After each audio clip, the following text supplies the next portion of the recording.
nashimwe ndabasuje mu izina rya Yesu abo tubana mu mwanya wa niba turi buri gitondo ubu uri hano mu gihugu cyacu cy'u Rwanda abari mu mahanga ku migabane itandukanye y'isi Yesu nashimwe iki gitondo tubanje Imana hose muri byose tubanje Imana tuyishimira ibyo ikoze izinze ijoro rizinguye amanywa tubanje Imana ihabwa icyubahiro ko yaturengeye yatwimanye Imana nishimwe ni ukuri irabyongera bikoze iravuze ngo baho ubayeho humeka urahumetse Imana ishimwe si uko ibyaduhize byari bike kandi byari bihari ariko Imana yabibujije uburenganzira ku buzima bwawe n'ubwanjye hereza Imana icyubahiro ushimira Imana wongere uzirikane urukundo rwa Yesu Kristo ku buzima bwawe wongere urebe Imana aho yagukuye n'aho ikugejeje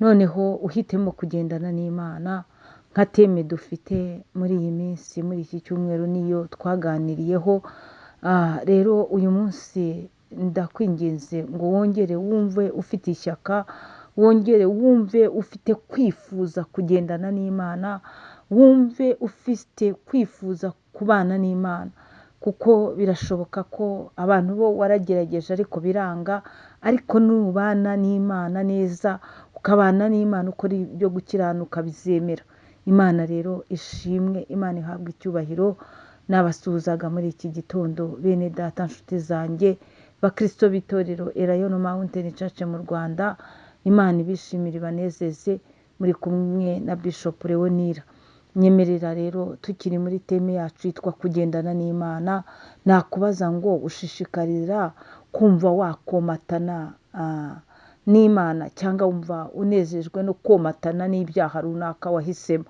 rero niba ukiri mu gahuge ukiri mu mwijima uhindukire ukanguke utumbire Yesu Kristo niwe nshuti nziza niwe udahemuka nyemerera ufate icyemezo cyiza uvuge ngo ngiye guhitamo kugendana n'Imana njya mbwira abantu bigerageza ariko urebe ukuntu iyo umuntu agendana n'Imana agubwa neza muri we agira amahoro yo mu mutima ukumva urabohotse kuko ugendana n'Imana kandi Imana iyo ugendana nayo iraza ikakurengera hahandi karurwana Imana ishimwe Imana ihabwa icyubahiro ndifuza ko icyo cyifuzo wakigira icya mbere cyo kugendana n'Imana mbere yuko ubwira umuntu ikibazo cyawe mbere yuko utakiri umuntu ujye ubanza ubwira Imana kuko Imana niyo rurangiza rwa burundu Imana ishimwe cyane reka dusome ijambo ry'Imana igitabo cya Mose gutegekwa kwa 2 ibice 10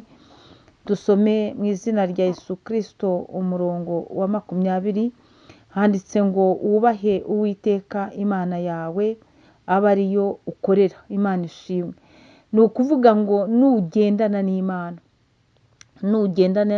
n'umuntu mugendana uramwubaha n'umuntu mubana uramwubaha ariko ijambo ryo rikubwiye ngo iki rirakubwiye ngo wubahe Uwiteka Imana yawe aba ariyo ukorera turasabwa rero tubwirijwe n'umwuka wera n'ijambo ry'Imana turasabwa kubaha Uwiteka Imana yacu kandi turasabwa gukorera Imana turasabwa ibyo ugerageza gukora byose ujye ubanzamo Imana urasabwa gufasha imfubyi urasabwa gufasha abanyamibabaro urasabwa kurengera abatagira shinge na rugero ngo ujye wubaha Uwiteka Imana yawe kandi aba ariyo ukorera Imana ishimwe nukora ukorera abantu bizakugora cyane kuko umuntu uzamugirira neza akwiture inabi ijambo niyo mpamvu rikubwiye ngo wubahe Uwiteka Imana yawe aba ariyo ukorera abantu benshi bajya bagwa abandi bakagira insangano bakavuga bati jyewe nagiriye neza abantu ariko banyitura inabi banyitura kumemukira banyitura ibitutsi banyitura kutanyitura ibyiza nabakoreye ntabwo bigeze babireba ijambo rero rirakubwiye ngo wubahe Uwiteka Imana yawe aba ariyo ukorera bishatse kukubwira ngo iki, ntuzongere kureba yuko wakoreye nyirakanaka cyangwa runaka ngo utegereze ko azakwitura ineza. Oya, wubahe Uwiteka Imana yawe aba ariyo ukorera. N'ibyo uzajya ukora byose ujye wandikisha mu gitabo cy'imirimo. Igitabo cy'imirimo ngo imirimo y'abera izabaherekeza, ariko nukora ukorera umuntu ingororano zawe ziba zirangiriye aho. Nukora ukorera gushimwa n'abantu, ni ukuvuga ngo mu gitabo cy'imirimo izaherekeza abera ubu birangirije aho, kuko wabyiganye ugira ngo nyirarunaka cyangwa kanaka gushime. Ijambo rirakubwiye mwene data ngo ujye wubaha Uwiteka Imana yawe aba ariyo ukorera. Imana ishimwe. Ntabwo nzi uko ubigenza, nimba ukora ugira ngo bagushime, nimba ukora uvuga ngo ube inarinjye, ninjye ubashije, ninjye wabikoze, ibyo birangirira imbere yawe ako kanya. Ahubwo gira neza wigendere. Niko umunyarwanda yavuze ngo gira neza wigendere, ineza uyisanga hehe? Imbere. Imana igusange wowe wacumujwe n'abantu yuko wabagiriye neza ntibakwiture ineza wabagiriye. Imana igusange wumve yuko Uwiteka Imana akubwiye mu ijambo rye ngo ujye wubaha Uwiteka Imana yawe aba ariyo ukorera. Kandi niba ushaka kugendana n'Imana by'ukuri, wubaha Imana uba ari nayo ukorera. Imana ishimwe cyane. Waba ari we ukorera, abe ariyo wifatanyaho akaramata. Imana ishimwe. Abe ariyo wifatanyaho akaramata, womatane n'Imana yawe. Imana ishimwe. Haleluya. Ni ukuvuga ngo umutima wawe uwuramburire Imana, womatane n'Imana yawe akaramata. Ariko haleluya, ayiwe, niwomatana n'Imana akaramata uzarushaho kugendana nayo. Imana ishimwe. Niba womatanye n'Imana akaramata, muri gahunda zose muragendana, mu byo ugiye gukora byose ubanza Imana, mu byo ugiye kuvuga byose ubanza Imana, kuko womatanye n'Imana akaramata. Imana ishimwe cyane ngo womatane n'Imana akaramata. Ntabwo mbizi, birashoboka ko ufite ikindi kintu womatanye nacyo, wifatanya nacyo, ariko ijambo rirakubwiye ngo wifatanye n'Imana yawe akaramata. Izina ryayo aba ari ryo urahira. Imana ishimwe. Ujye urahira izina ry'Imana, niyo shimwe ryawe,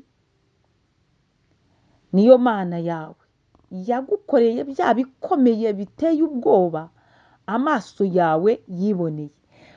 Wibuke ko hari ibikomeye biteye ubwoba amaso yawe yabonye. Ibyo bigutere kugendana n'Imana yawe mwene data, kandi ngo uyifatanyeho akaramata. Imana ishimwe. Uyubahe uba ariyo ukorera, kubera bya bikomeye biteye ubwoba Imana yakoze mu buzima bwawe. Imana cyagiye yakwimanaga, cyagihe yakugaburiraga, cyagiye yaguciraga inzira bikomeye, ibyo amaso yawe yarabyiboneye. Imana hari inzira yafunguye iragutabara ikunyuzamo. Nawe uyu munsi uracyavuga gukomera kw'Imana. Ngibyo rero Imana yawe yarabyiboneye. Niyo mpamvu ijambo ryakubwiye ngo uyifatanyeho akaramata, nurangiza uyubahe aba ariyo ukorera. Imana ishimwe. Navugaga ngo ukomeze kugendana n'Imana yawe kandi uyifatanyeho akaramata. Imana ibahe umugisha. Shalom shalom. Mbifurije kuzagira weekend nziza. Abagiye kugenda ingendo zitandukanye bagiye safari, Uwiteka babanzirize mu rugendo. Abagiye mu kazi, Uwiteka banzemo. Namwe muri ahantu hatandukanye, Uwiteka bagote. Imana ishimwe. Imana ibagire neza. Shalom shalom. Mwomatane n'Uwiteka akaramata, kandi mukomeze kugendana n'Imana iminsi yose. Ndabakunda cyane. Shalom. Agachicha